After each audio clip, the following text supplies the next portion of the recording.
Bonjour, le 10 novembre 2019.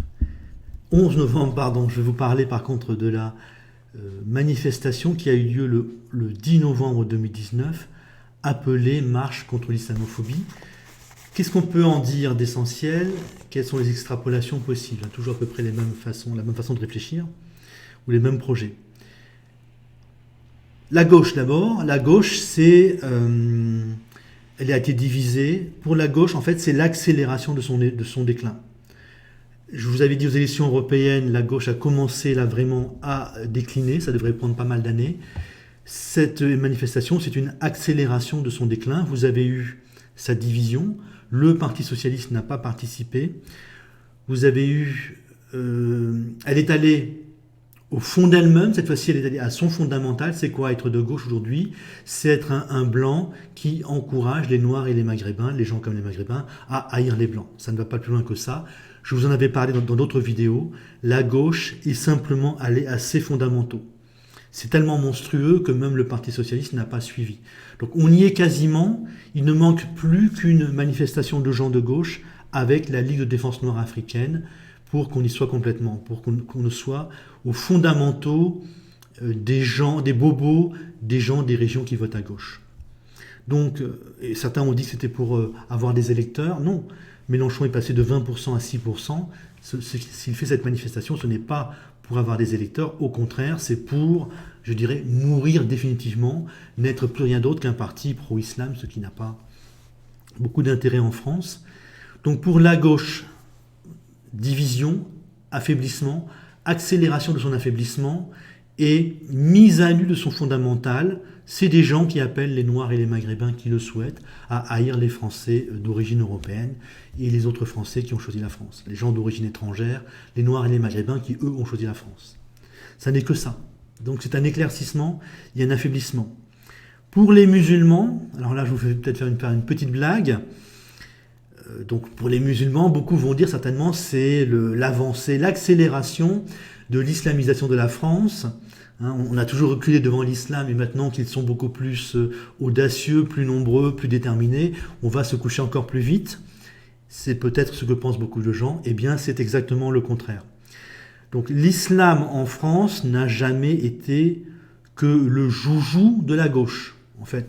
Il n'y avait pas de soumission à l'islam. La gauche voulait communautariser, islamiser les Maghrébins et les amener à haïr la France et les Français.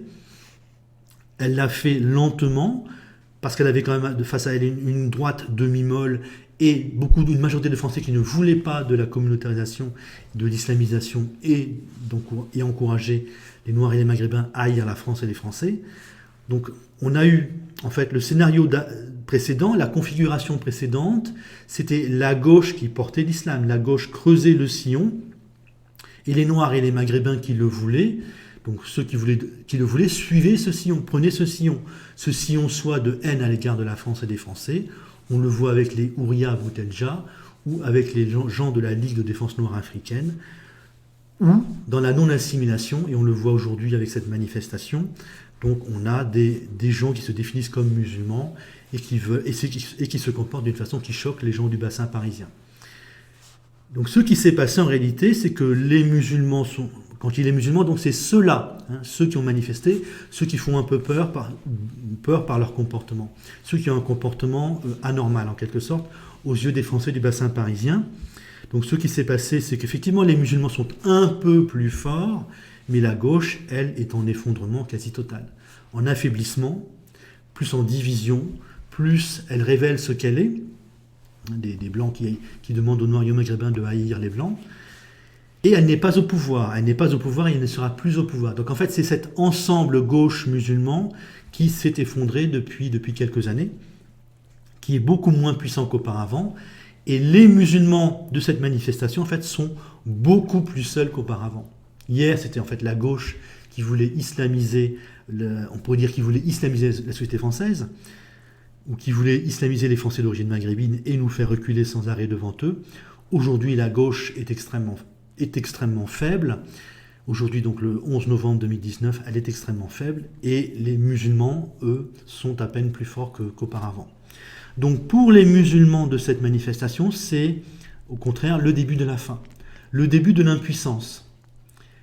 Macron, donc ils sont face à Macron. On a une gauche qui est en effondrement et les musulmans qui exagèrent sont maintenant face à Macron et à ses électeurs. Les électeurs de Macron, c'est des gens issus du PS, issus du centre, issus de la droite. La droite et les élus de centre et de droite, je crois, ne se sont même pas posé la question de participer à cette manifestation.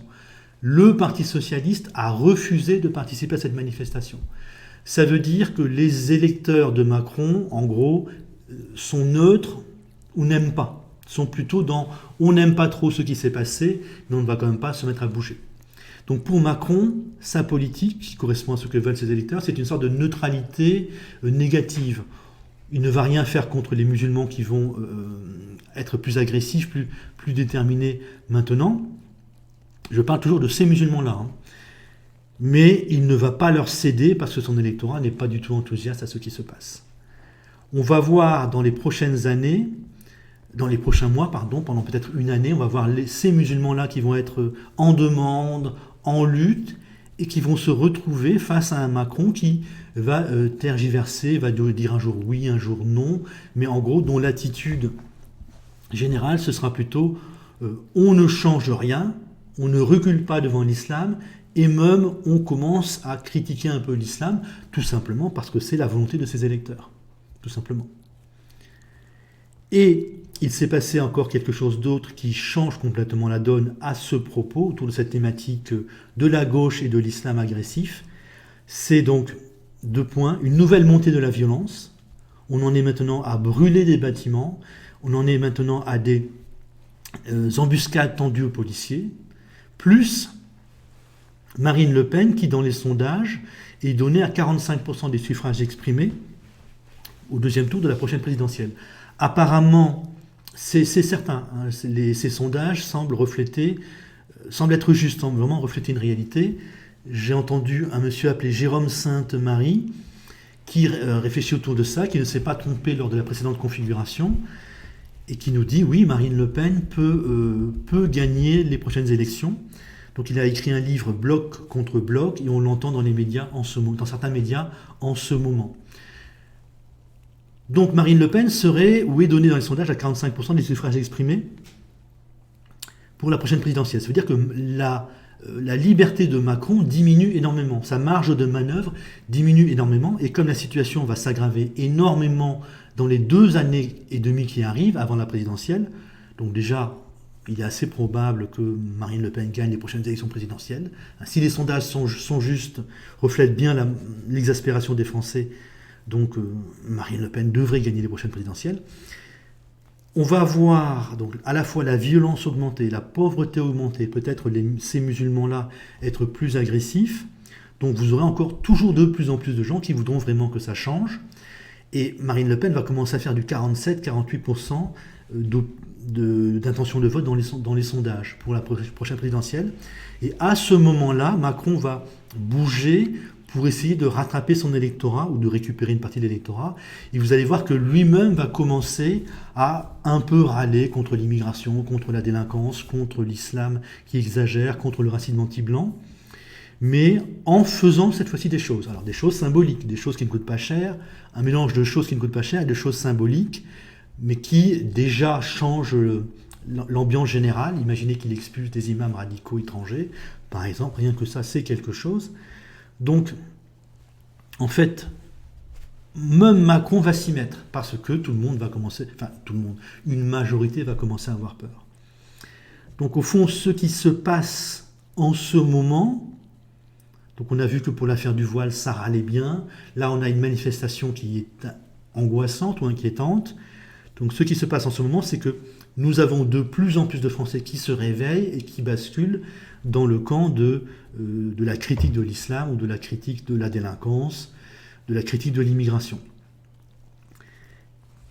Et au fond, c'est ça. La gauche maintenant est totalement perdue, parle de quelque chose qui n'existe plus. Les idées de gauche sont de moins en moins à la mode. Donc la gauche, c'est l'immigration de masse, c'est l'adoration de l'immigré, de pas n'importe quel immigré, c'est la différence, l'enthousiasme à la différence, c'est le racisme anti-blanc. Donc ça recule sans arrêt.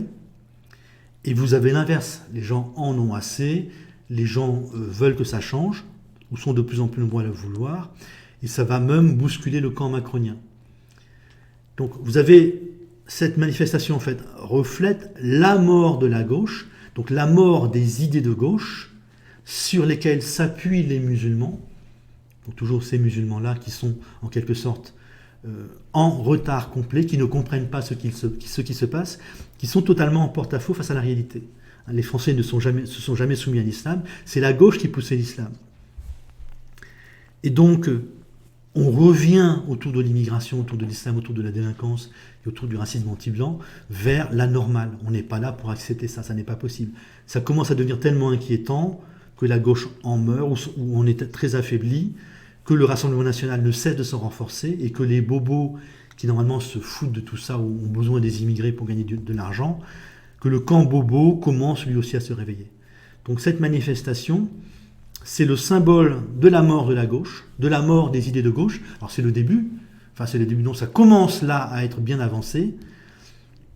C'est la démonstration de ce que les musulmans ne comprennent rien, ne comprennent pas ce qui se passe. Ces musulmans-là vont s'en prendre plein la figure dans les années qui viennent.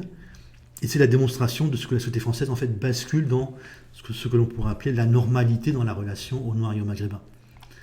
On n'est pas là pour les vénérer, on n'est pas là pour en faire venir des dizaines de millions, on n'est pas là pour subir du racisme anti-blanc, on n'est pas là pour vivre à côté de musulmans radicaux. Donc cette manifestation, c'est une sorte de déclencheur, c'est une bonne nouvelle. Et c'est normal en fait. La société française commence à être majoritairement lasse de tout ça, en avoir assez, et chaque fois que la gauche ou les musulmans font du bruit, eh bien ça se termine par leur déconfiture, ça se termine par leur affaiblissement. On vient de le voir avec le voile, on le voit avec cette manifestation. Donc c'est un mouvement de fond de la société française contre lequel personne ne peut rien. Les militants ne changent rien. Et bon, c'est une bonne nouvelle. Voilà pour cette manifestation.